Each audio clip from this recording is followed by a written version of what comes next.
ఏమంటే డబ్బు సంపాదించాలి, గొప్పవాడు అవ్వాలి, ఆస్తి సంపాదించాలన్న జ్ఞానం ప్రభువుకి లేదండి? చెప్పండి, నాకు అర్థం కాదు. ఆయన ఎందుకంటే ధనం సంపాదించలేదు? యేసు ప్రభువుకి ఎందుకంటే ఆస్తులు లేవు?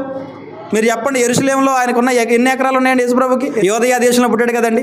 యేసు ప్రభు పేరు మీద ఉన్న ఆస్తులు ఎంత చెప్పండి? చెప్పండి. మీ అందరికీ మీ పేర్ల మీద మీ ఇళ్ళు ఉన్నాయి. మన పేరు మీద ఇల్లు, పొలము ఏదో ఉంటుందండి. ప్రభు పేరు మీద ఏమీ లేవు. తెలుసండి మీకు? నాకు ఆశ్చర్యం అనిపించింది ఆలోచిస్తుంటే. యేసుక్రీస్తు పేరు మీద ఆస్తులు ఏమీ లేవండి. నిజం. విచిత్రంగా లేదు? సృష్టికర్త ఆయన పేరు మీద యోదయ ప్రాంతంలో, యెరూషలేములో కానీ, ఆ బెత్లెహేములో కానీ, లేదంటే ఆయన పెరిగిన నజరేతులో కానీ ఆయన పేరు మీద ఆస్తులేమీ లేవండి.